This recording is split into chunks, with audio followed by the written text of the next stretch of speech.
Morning friends, चलो आज अपन पढ़ रहे हैं इंग्लिश के मामले में।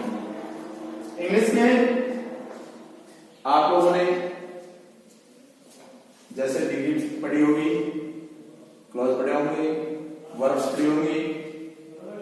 हम देख रहे हैं सबसे पहले टॉपिक लेते हैं अपन टेंस,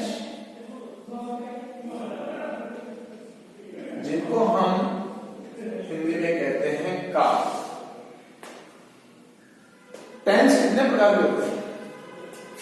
टेंस कई कहते हैं 2 प्रकार के होते हैं, कई कहते हैं 3 प्रकार के होते हैं, कई कहते हैं 4 प्रकार के होते हैं। लेकिन प्रॉपर्ली अगर अपन देखें तो टेंस 2 प्रकार के होते हैं। 2 तरह के टेंस होते हैं। कौन कौन से? एक पहला जो टेंस है वो है इंडिपेंडेंट टेंस और दूसरा है वो है डिपेंडेंट टेंस।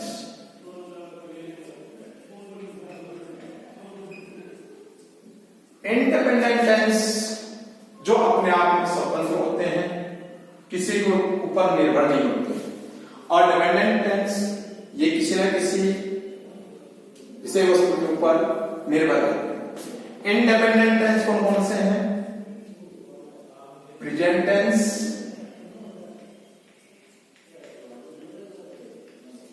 और पास्ट टेंस, और डिपेंडेंट टेंस होते हैं वो है फ्यूचर टेंस। ये फ्यूचर टेंस कंडीशन और सिचुएशन के ऊपर निर्भर होते हैं। जैसे प्रेजेंट टेंस में कोई बात हो रही है, वो स्टिक है, क्लियर है।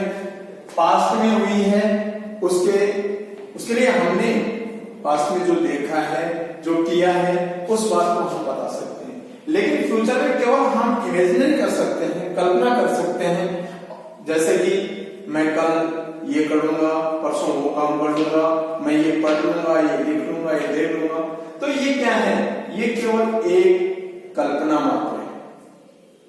अब मेन बात आती है कि टेंस मुख्य रूप से अगर हम इन तीनों को इक्वल करें या एक जगह करें तो क्या होता है कि हम सही क्रम में या हमारे जो पढ़ने का जो मेथड है, पढ़ने के तरीके से हम टेंस को 3 मानते हैं कि ये टेंसेस जो हैं ये 3 हैं: प्रेजेंट टेंस, पास्ट टेंस और फ्यूचर टेंस।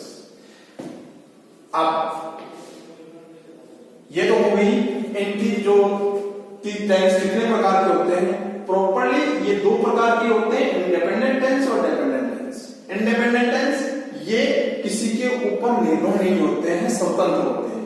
डिपेंडेंट टेंस जो कंडीशन और सिचुएशन के ऊपर डिपेंड होते हैं। ठीक है, तो ये होते हैं अपने टेंस। अब टेंस हम अक्सर यही पढ़ते आए हैं कि टेंस 3 तरह के होते हैं। कौन कौन से होते हैं? प्रेजेंट टेंस, पास्ट टेंस और फ्यूचर टेंस,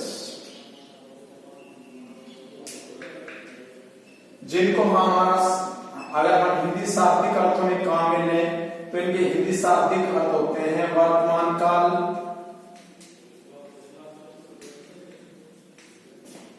भूतकाल और भविष्य काल। हमने वर्तमान और भूत को देखा है लेकिन भविष्य को नहीं देखा है। भविष्य के लिए हम केवल कल्पना करते हैं और कल्पना करके इसीलिए इसको एक डिपेंडेंट टेंस के रूप में भी माना जाता है। डिपेंडेंट टेंस के रूप में भी इसको बोला जा सकता है। देखिए दोस्तों, इसमें क्या होता है कि हम अक्सर जब टेंसेस के ग्रेडेशन की बात आती है तो हम ये कहते हैं कि प्रत्येक टेंस को कितने भागों में बांटा गया है। अब प्रत्येक टेंस को कितने भागों में बांटा गया है, हम इनको प्रत्येक को कितने भागों में बांटते हैं? प्रत्येक टेंस को 4 भागों में विभक्त किया गया है।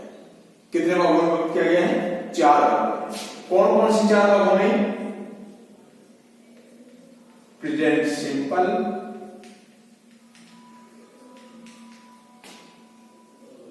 प्रेजेंट कंटिन्यूस,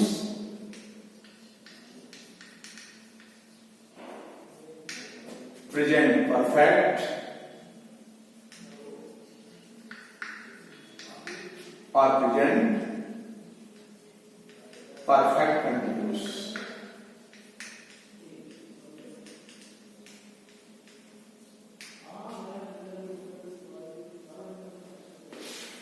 प्रेजेंट टेंस को चार भागों में विभक्त किया गया है। चार भागों में विभक्त करने के पीछे क्या लॉजिक है, इसका क्या कारण है कि इसको अलग अलग भागों में विभक्त किया गया है। टेंस प्रेजेंट टेंस है, अब इस टेंस को भी डिवाइड करने की जरूरत कम होगी, लेकिन इसके लिए कुछ चीजें जरूरी होती हैं। जैसे एक को हम सबसे पहले जब देखते हैं अपन, तो इसमें एडवर्ब या एडवर्ब जो आती है उनके अकॉर्डिंग हम इनको डिवाइड करते हैं। दूसरा हमारी जो वर्ब की फॉर्म्स हैं, फॉर्म्स ऑफ द वर्ब, इनके अकॉर्डिंग भी हम इनको अलग अलग डिवाइड करते हैं, क्योंकि इसमें काम करने की जो वास्तविकता है, काम करने की जो सिचुएशन है, वो अलग अलग रूप से हमारे सामने आती है। क्योंकि हम आप लोगों ने पढ़ा होगा कि जो मेन वर्ब है, मेन वर्ब के कितने रूप होते हैं, वर्ब की फॉर्म कितनी होती है? कोई कहता है 3 होती है, कोई कहता है 4 होती है। मेन वर्ब की फर्स्ट फॉर्म, सेकेंड फॉर्म और थर्ड फॉर्म, 3 रूपों में काम लेते हैं। ठीक है, लेकिन कई बार क्या होता है कि कंटिन्यूस या परफेक्ट कंटिन्यूस में आईएनजी का उपयोग भी किया जाता है।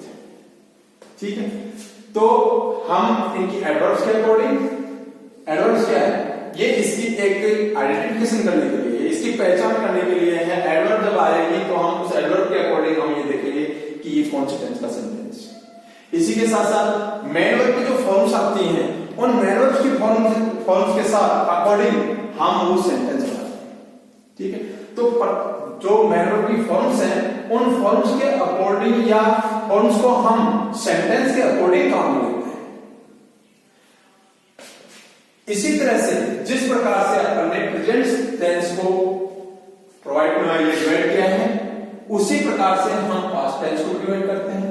यहां प्रेजेंट सिंपल या प्रेजेंट इंडेफिनिट, इसको इंडेफिनिट भी कहा जाता है। प्रेजेंट कंटिन्यूस, इसको प्रेजेंट प्रोग्रेसिव भी कहा जाता है। प्रेजेंट परफेक्ट और प्रेजेंट परफेक्ट। इसी तरह से इस टेंस को भी हम इन्हीं 4 रूपों में विभक्त करते हैं। पास्ट सिंपल या इंडेफिनिट,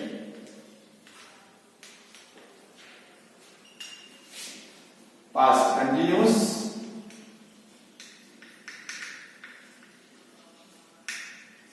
या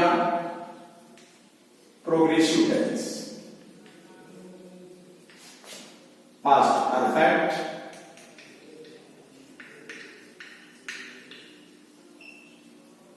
और past perfect continuous tense.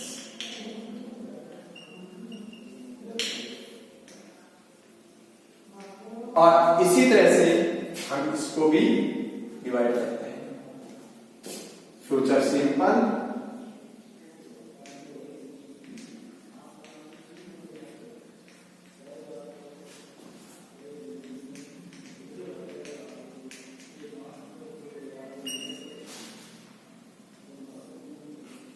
Future continuous,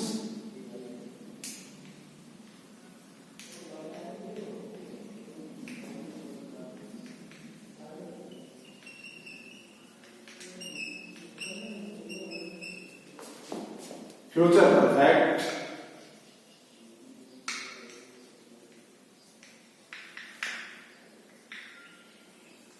और फ्यूचर परफेक्ट कंटिन्यूस टेंस।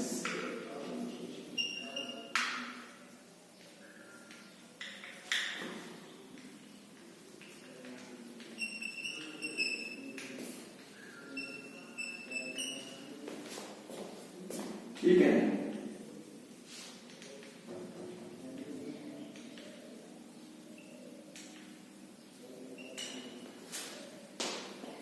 अब मेन रूप से हम देखें तो टेंस का कितने प्रकार के होते हैं? 3 तरह के। प्रत्येक टेंस को कितने भागों में बांटा गया है? कितने भागों में विभाजित किया गया है? 4 भागों में। कितने प्रकार के टेंस हो गए? 12 प्रकार। 4 4 4 4 8 और 12। अब ये 12 प्रकार के टेंस हो। इन 12 प्रकार के टेंसों के लिए हमारे पास एक और समस्या आती है कि टेंस तो 12 प्रकार के हो गए, हमें इनकी एडवर्ब का भी पता है, लेकिन सेंटेंस कैसे बनाया जाता है? ये सेंटेंस नाम की चीज क्या होती है? सेंटेंस नाम की चीज को भी अपन क्लियर करें। अब इनमें हम थ्योरी तौर पे अगर बात करते हैं तो बात होती है किसकी? सेंटेंसेस जो कि वाक्य बनाए जाते हैं। क्या कहा जाता है? वाक्य। ये वाक्य कितने टाइप के होते हैं, किस प्रकार से बनते हैं, कैसे बनाए जाते हैं, या किस किस चीज को काम में लिया जाता है, ये चीजें हमें देखनी होती है। सेंटेंस, प्रत्येक टेंस, ये जितने भी टेंस हैं, इन टेंस में हम लोगों के पास 4 प्रकार के स्पेशल रूप से 4 प्रकार के सेंटेंस जो हैं वो हम काम में लेते हैं। लेकिन उसके साथ साथ एक आधा सेंटेंस जो जिस प्रकार से हम जो इंटरोगेटिव सेंटेंसेस हैं उनमें हम जो टैग वर्ड हैं, WH वर्ड है, WH वर्ड के अकॉर्डिंग अपन सेंटेंस बनाते हैं। तो सेंटेंस ये कॉमन रूप से ये सेंटेंस 4 तरह के होते हैं। कितने टाइप के होते हैं? 4 टाइप्स, 4 टाइप के होते हैं। कौन कौन से? पहला सेंटेंस जो है उसको हम कहते हैं अफर्मेटिव सेंटेंसेस, या इनको कह सकते हैं हम एडजेक्टिव सेंटेंसेस, या फिर इनको कह सकते हैं अपन पॉजिटिव सेंटेंसेस। ये 4 प्रकार के सेंटेंसेस होते हैं, जिसमें पहला है वो पहला क्या है? अफर्मेटिव, या इसको आप एडजेक्टिव को या फिर इसको पॉजिटिव सेंटेंस को। दूसरा है नेगेटिव सेंटेंसेस।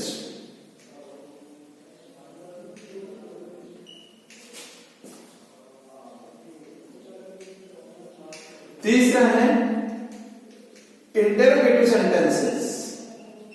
इंटरोगेटिव सेंटेंसेस में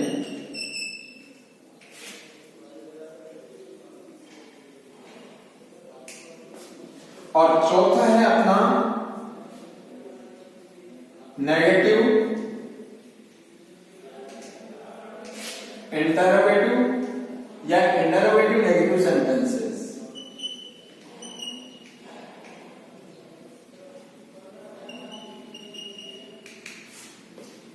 ये 4 प्रकार के सेंटेंस अपने सामने आते हैं। इनमें क्या होता है? जो इंटरोगेटिव सेंटेंसेस हैं, इन इंटरोगेटिव सेंटेंसेस में अपन क्या करते हैं? इन इंटरोगेटिव सेंटेंसेस को अपन 2 तरह से काम में लेते हैं। ये चीजें क्लियर करेंगे अपन। सबसे पहले अपन सेंटेंस जो बना रहे हैं उन सेंटेंस के बारे में बात करते हैं कि टेंस 3 प्रकार के, प्रत्येक टेंस को 4 भागों में बांटा गया। क्यों बांटा गया? क्योंकि जो एडवर्ब्स है एडवर्ब्स के अकॉर्डिंग अपन काम में लेंगे, या फिर इसकी जो फॉर्म्स ऑफ द वर्ब है उसके अकॉर्डिंग, और फॉर्म्स ऑफ द वर्ब कब काम में लेंगे या किस रूप में काम में लेंगे? जिस प्रकार से हमें जिस टेंस के अंदर जो काम करना है या जिस काम को करने के बारे में हमें हिंट दिया गया है, तो हम ये जो वर्ब की फॉर्म है उन फॉर्म्स को अपन विभिन्न तरीके से काम में लेंगे। विभिन्न टेंसों में विभिन्न प्रकार की जो वर्ब्स आएगी उनको हम काम में लेंगे। उसके बाद बात आई सेंटेंस की। सेंटेंस 4 तरह के होते हैं। पहला अफर्मेटिव, जिसको हम एडजेक्टिव भी कह सकते हैं या पॉजिटिव भी कह सकते हैं। दूसरा नेगेटिव सेंटेंसेस। तीसरा इंटरोगेटिव सेंटेंसेस। चौथा नेगेटिव इंटरोगेटिव सेंटेंसेस या इंटरोगेटिव नेगेटिव सेंटेंसेस। ये आपने टेंस और उसके सेंटेंस के बारे में बताया गया है। उसके बाद चलो ये आप एक बार याद उतारो।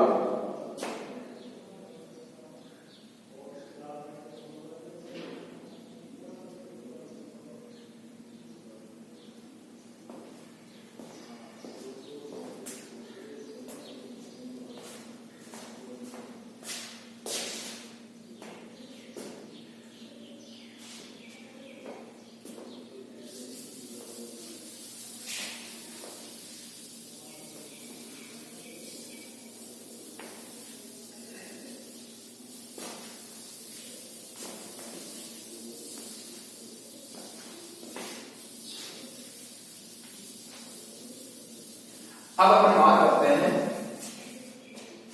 टेंस से सेंटेंस बनाने की। सबसे पहले हम टेंस लेते हैं प्रेजेंट सिंपल।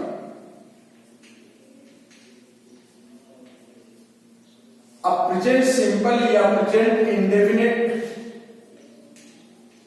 सेंटेंस जो है, इंडेफिनिट टेंस जो है, इस इंडेफिनिट टेंस के बारे में बात करते हैं।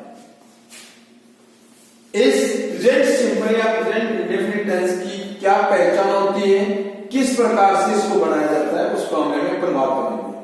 प्रेजेंट सिंपल टेंस की अगर हमें पहचान करनी होती है तो सबसे पहली बात यह है कि हम इसकी पहचान के नाते हम किस चीज को काम में लेते हैं। सबसे पहले हम बात करते हैं इसके हिंदी वाक्यों की। हिंदी वाक्यों के अंदर जैसे हम प्रेजेंट सिंपल का हो, प्रेजेंट कंटिन्यूअस का हो, प्रेजेंट परफेक्ट का हो या प्रेजेंट परफेक्ट कंटिन्यूअस का हो, पास्ट में हो, किसी का भी फ्यूचर में हो, सबसे पहले हम हिंदी वाक्य देखेंगे और उन हिंदी वाक्यों में हमें कुछ ना कुछ या कोई ना कोई हिंट जरूर मिलेगा जिससे हम ये रिकॉग्नाइज करते हैं या आइडेंटिफाई कर लेते हैं कि ये सेंटेंस जो है ये फला टेंस का सेंटेंस है। सबसे पहली बात यह है कि इस टेंस की पहचान करने के लिए हमारे पास एक सीधा सा मूल मंत्र है। वो क्या है? इस टेंस के जो हिंदी वाक्य होते हैं, हिंदी वाक्यों के अंत में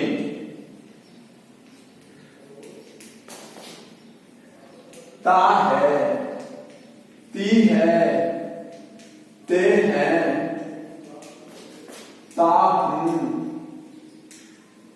और ती हूं आदि शब्द आते हैं। इस प्रकार के सेंटेंस जो ये प्रेजेंट सिंपल का सेंटेंस होगा तो उसके जो हिंदी वाक्य आते हैं उस हिंदी वाक्यों के अंत में हमें आखिर में इस तरह की चीजें हमें दिखाई देंगी या हमें पढ़ने को मिलेगी। और ये चीज देख करके ही हम ये रिकॉग्नाइज कर लेंगे, इस बात की पहचान कर लेंगे यार ये जो सेंटेंस है ये प्रेजेंट सिंपल का है। और इसके साथ साथ हो सकता है इस सेंटेंस के अंदर हमें कुछ ना कुछ कोई ना कोई हिंट दिया हुआ मिल सकता है, जैसे कोई एडवर्ब्स वगैरह मिल सकती है या फिर इस प्रकार के शब्द मिल सकते हैं। अब प्रेजेंट सिंपल का जो अफर्मेटिव सेंटेंस है, सबसे पहले हम कौन सा सेंटेंस लेंगे? Affirmative sentences. इनको हम एडजेक्टिव सेंटेंसेस भी कहते हैं, अभी मैंने आपको बताया है एडजेक्टिव या पॉजिटिव सेंटेंसेस कहते हैं।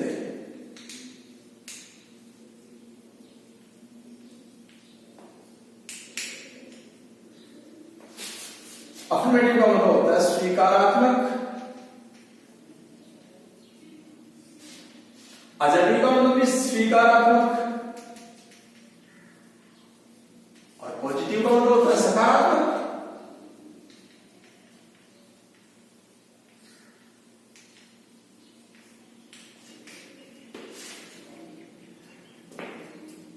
ये जो अफर्मेटिव सेंटेंसेस हैं प्रेजेंट सिंपल या प्रेजेंट इंडेफिनिट टेंस के, जब हम अफर्मेटिव सेंटेंसेस बनाएंगे तो इसके लिए हमें कुछ फॉर्मूलाज काम में लेने होते हैं, इसका स्ट्रक्चर काम में लेना होता है।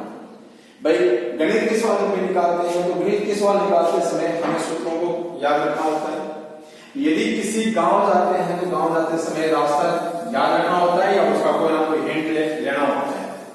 इसी प्रकार से हम अंग्रेजी के जो सेंटेंसेस हैं उन अंग्रेजी के सेंटेंसेस को अगर हिंदी टू इंग्लिश और इंग्लिश टू हिंदी ट्रांसलेट करेंगे तो हमें कुछ नॉर्म्स, कुछ फॉर्मूले, कुछ स्ट्रक्चर हमें याद रखने होंगे। अब हिंदी में हमारे जो सेंटेंसेस हैं